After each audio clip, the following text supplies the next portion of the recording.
एक बार गीधों का झुंड उड़ता उड़ता एक टापू पर जा पहुंचा। वह टापू समुद्र के बीचों बीच स्थित था। वहां ढेर सारी मछलियां, मेंढक और समुद्री जीव थे। इस प्रकार गीधों को वहां खाने पीने की कोई कमी नहीं थी। सबसे अच्छी बात यह थी कि वहां गीधों का शिकार करने वाला कोई जंगली जानवर नहीं था। गिद्ध वहां बहुत खुश थे। इतना आराम की जीवन उन्होंने पहले देखा नहीं था। उस झुंड में अधिकांश गिद्ध युवा थे।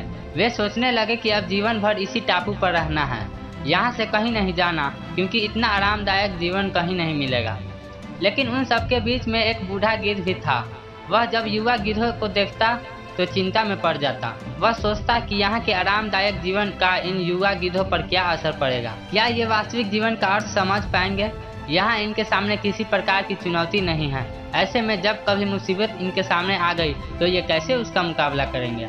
बहुत सोचने के बाद एक दिन बूढ़े गिद्ध ने सभी गिद्धों की सभा बुलाई। अपनी चिंता जताते हुए वह सबसे बोला, इस टापू में रहते हुए हमें बहुत दिन हो गए हैं। मेरे विचार से अब हमें वापस उसी जंगल में चलना चाहिए जहाँ से हम आए हैं। यहाँ हम बिना चुनौती का जीवन जी रहे हैं। ऐसे में हम कभी भी मुसीबत के लिए तैयार नहीं हो पाएंगे। युवा गिद्धों ने उसकी बात सुनकर भी अनसुनी कर दी। उन्हें लगा कि बढ़ती उम्र के असर से बूढ़ा गिद्ध सठिया गया है, इसलिए ऐसी बेकार की बातें कर रहा है। उन्होंने टापू की आराम की जिंदगी छोड़कर जाने से मना कर दिया। बूढ़े गिद्ध ने उन्हें समझाने की कोशिश की, तुम सब ध्यान नहीं दे रहे कि आराम के आदी हो जाने के कारण तुम लोग उड़ना तक भूल चुके हो। ऐसे में मुसीबत आई तो क्या करोगे? मेरा बात मानो, मेरे साथ चलो। लेकिन किसी ने बूढ़े की बात नहीं मानी।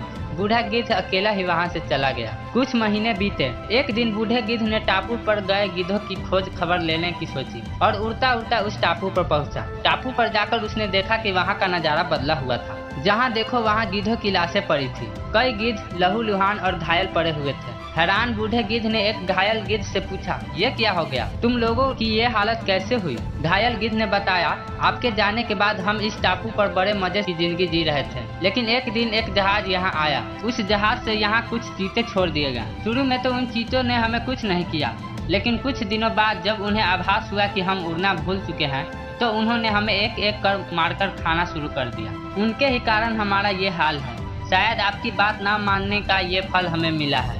दोस्तों, अक्सर कंफर्ट जोन में जाने के बाद उससे बाहर आ पाना मुश्किल होता है। ऐसे में चुनौतियां आने पर उसका सामना कर पाना आसान नहीं होता।